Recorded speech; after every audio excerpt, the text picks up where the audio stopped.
तो नमस्कार मित्रों, आज तारीख 12 जुलाई 2026 અને વાર થયો છે રવિવાર। તો જાણી લઈએ દેશ દુનિયાના તાજા અને નાના મોટા સમાચાર। તો આજના સમાચાર તમે કયા વિસ્તારોમાંથી જોઈ રહ્યા છો કોમેન્ટમાં જણાવજો। તો મિત્રો આજના સૌપ્રથમ સમાચાર વિશે વાત કરીએ તો ચીનમાં ટાઇફૂન 22 રવિવારે વેન્ઝોઉ શહેરમાં ત્રાટકવાની આશંકા છે। આ પહેલા માઇસેકથી હેનાન પ્રાંતમાં 900 ઝેરી સાપ છૂટ્યા હતા।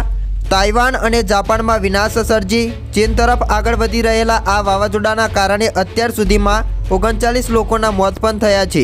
ચીનમાં 8,87,801 લોકોને સુરક્ષિત સ્થળે ખસેડવામાં આવ્યા છે। ત્યાર પછીના મહત્વપૂર્ણ સમાચાર ઉપર એક નજર કરીએ તો ગુજરાત પોલીસ ભરતી બોર્ડ લોકરક્ષક કેડરની 14 જૂન 2026ના રોજ લેવાયેલી લેખિત પરીક્ષાના ગુણ જાહેર કર્યા છે। 2.63 લાખથી વધુ ઉમેદવારોએ આ પરીક્ષા આપી હતી। ઉમેદવારો સત્તાવાર વેબસાઇટ પર જઈને રોલ નંબર, કન્ફર્મેશન નંબર અને જન્મ તારીખ દાખલ કરીને પોતાના માર્ક્સ જોઈ શકશે। ત્યાર પછીના સમાચાર જોઈએ તો દેશભરમાં થયેલા ભારે વરસાદ બાદ હવે ચોમાસા પર બ્રેક લાગી છે। હવામાન શાસ્ત્રીઓના મતે 10 જુલાઈથી દિલ્હી, ગુજરાત, મહારાષ્ટ્ર સહિત મોટાભાગના રાજ્યોમાં સૂકો અને અસહ્ય ઉકળાટભર્યો માહોલ જોવા મળ્યો છે। આઈએમડી અનુસાર આગામી 5 થી 7 દિવસ પશ્ચિમના સૂકા પવનોના કારણે વરસાદની ગતિવિધિ અટકશે, જો કે ઉત્તરાખંડ અને પૂર્વોત્તર રાજ્યોમાં ભારે વરસાદ ચાલુ રહેશે। ત્યાર પછીના સમાચાર જોઈએ તો સાબરકાંઠા જિલ્લાઓમાં ચાંદીપુરા વાયરસનો હાહાકાર જોવા મળ્યો છે। હિંમતનગરમાં શંકાસ્પદ લક્ષણોવાળા વધુ એક માસૂમ બાળકનું મોત થતાં કુલ મૃત્યુ આંક 5 થયો છે।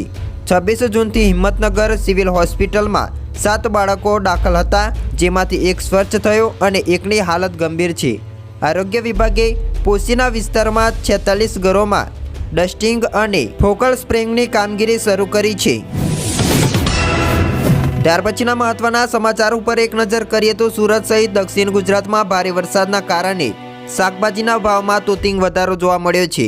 ખેતરોમાં પાણી ભરાતા પાકને નુકસાન થયું છે, જ્યારે ટ્રાન્સપોર્ટેશન ખોરવાતા બજારમાં શાકભાજીની અછત સર્જાઈ છે।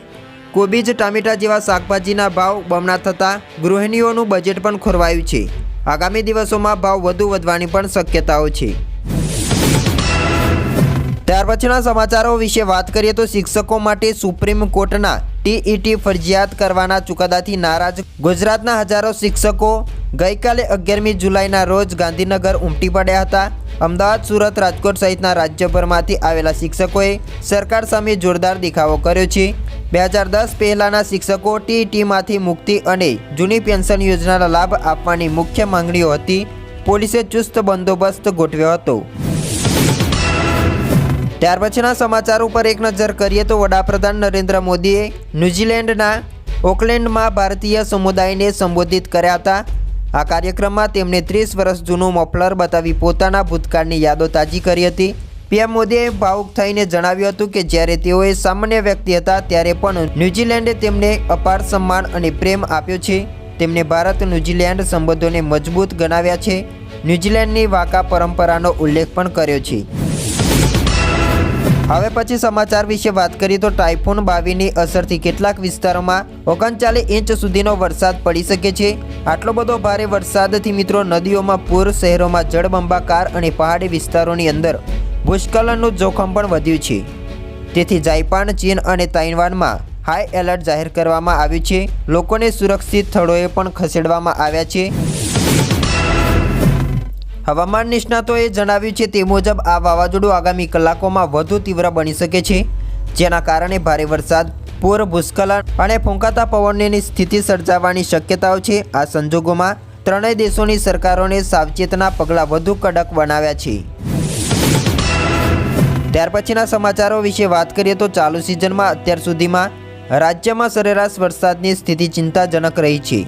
હવામાન વિભાગના આંકડા અનુસાર રાજ્યમાં સરેરાશ 162.5 mm વરસાદ થયો છે।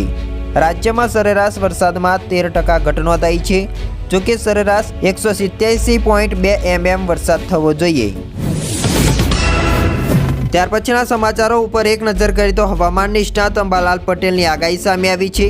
લોકલ સિસ્ટમ સક્રિય થવાના કારણે રાજ્યના વિવિધ ભાગોની અંદર વરસાદ થવાની શક્યતાઓ છે।